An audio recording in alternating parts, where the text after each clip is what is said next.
Hi, my name is Rania, and I'm the communications officer for ANERA based in Gaza.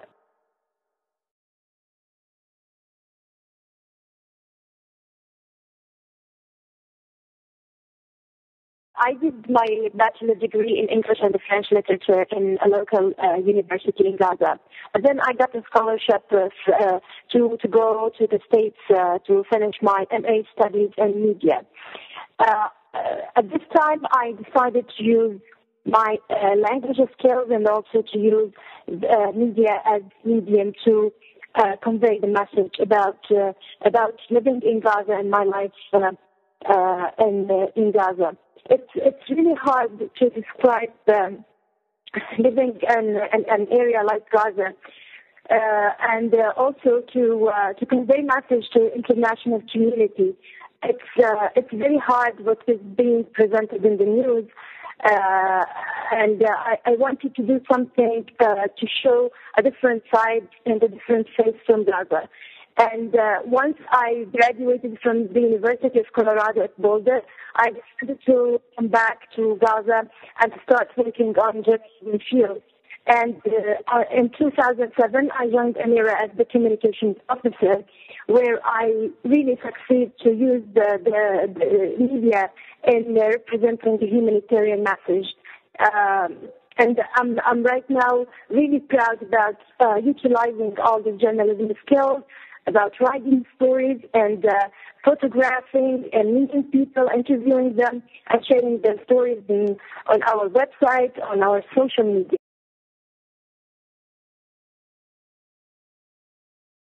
One focus of this work is being in the field with people, covering all the programs that's in the ground, from preschoolers to health, to education, to agriculture. So my job basically is to go out and meet families and meet people and see how they are benefiting from the projects of ANERA and how they are using the new skills they have gotten or the new projects they received and the new support and how they are improving their lives through these projects. For example, being in the preschools and talking to the children and how their health is being improved by receiving the fortified milk and biscuits we've been giving in the past for about 20,000 preschoolers all around Gaza, or covering a story about teachers who have participated in trainings about active learning and health education and nutrition, and also covering stories from our in-kind medical program where we distribute medicines regularly to 45 clinics all around Gaza Strip from the north to the south, meeting doctors, talking to them about how difficult it is for them to get supplies and medicine to hospitals to treat people, and also covering stories from our Water for communities, where many parts of Gaza, many communities are deprived from having access to water, and we have many diseases related to water. So I could highlight and focus on this, especially that some of the diseases that preschoolers have are water related, and recently reports show that 90% of diseases in Gaza are water related diseases. So basically, this is the programs I'm covering through writing stories and also photographing them, and also writing commentaries for public education purposes, profiling people, chatting or posting on Facebook to educate people a little more about Palestine and Gaza in specific, and to put, as I said earlier, just to put a different angle, a different spot of light for people to learn about our community and to learn about our people.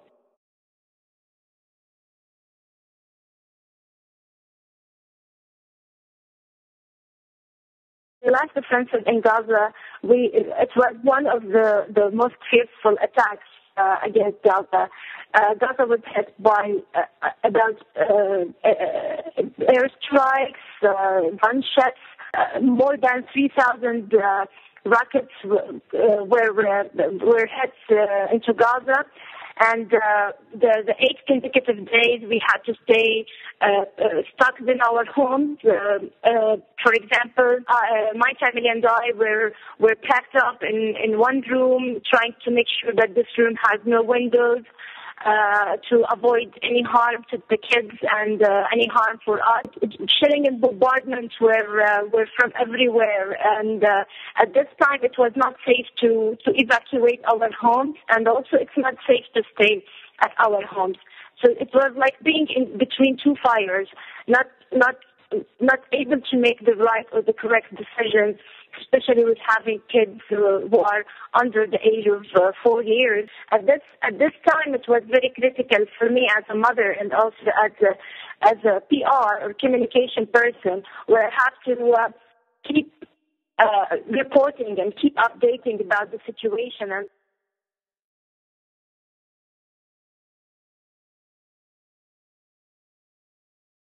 well, the first days of our work after the offensive, it was hard because driving from our home to the work, seeing the damage on both sides, the demolished houses and the destruction everywhere of Gaza, it was painful and really sad. You know, the smell of smoke and fire still can be seen in Gaza everywhere. You know, it's like being in a different place. Some places where they look like they are vanished from this world. So as soon as the ceasefire officially declared, and we were safe to go out to our work, our staff went out to check on our projects and to do the assessments for the damage. And I start to resume my work in visiting the families and the preschools to meet people and see how the kids reacting after this offensive. And my first trip was really sad because when I interviewed the teachers, they start sharing some stories about the kids. Like some of them, they use the small wooden cubes. They keep hitting them loudly, imitating the sounds of rockets. And other kids, they prefer to stay in a classroom and to do all the activities inside one classroom, to stay close to each other and not preferring the outdoors activities. And before the offensive, I used to visit those kids, and I noticed how vivid they are, and how active, and how they like to be, how they are outgoing and like to play outside. And also the teacher noticed that the kids are very attached to their toys. They hug their puppets warmly, as if they're looking for something safe to be attached to. And I noticed that the teachers are using the trainings they have taken with ANERA to make to bring the children back to normal life. It was hard to bring back smiles for those kids. I tried to photograph them, and I did my best to make them smile, to take the nice photos I used to take before the offensive. But it was really hard. I can see some scary eyes going around, wondering what has happened to their preschools and to their homes. I also visited some homes for preschoolers. They had encountered damages like broken windows, broken rooftops, broken water tanks, broken doors. So it was really hard for a child to live in this destruction and heartbreaking conditions in the preschool and also in his home. And now we're trying to respond through our project. We are going to provide we just received 2 big containers donation for one national hospital to distribute medicine to them. We're now receiving some donations for our in-kind medical program. Two big containers just make it to Gaza 2 days ago, and we're planning to distribute this medicine to the local clinics. And we received the new fund as emergency response to Gaza.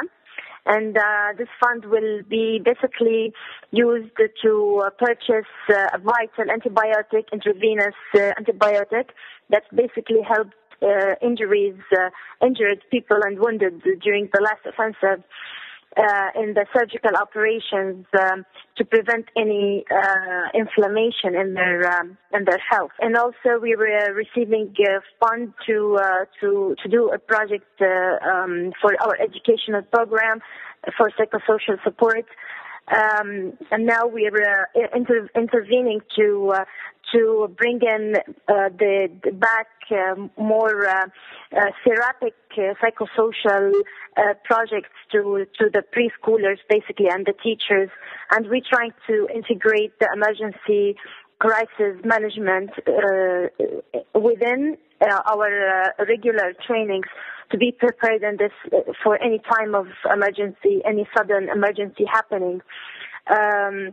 Even through the renovation programs, we're trying to, for example, add back doors for the preschools for safe evacuation and for emergency quick evacuation to the preschool.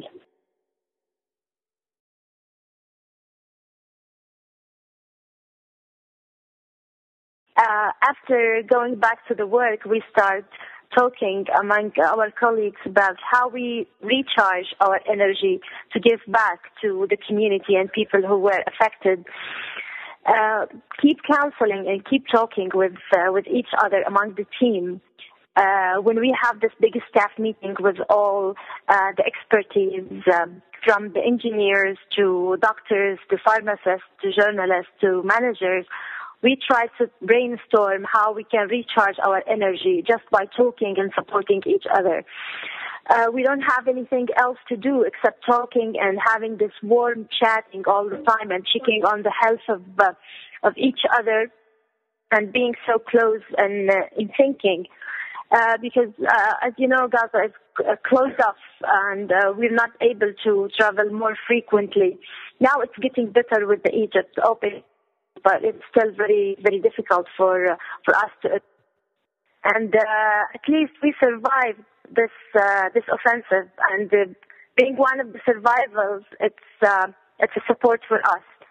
And also when we see how critical others have been affected by this offensive, we feel how lucky we are that we're still alive and we're still able to give and help those people.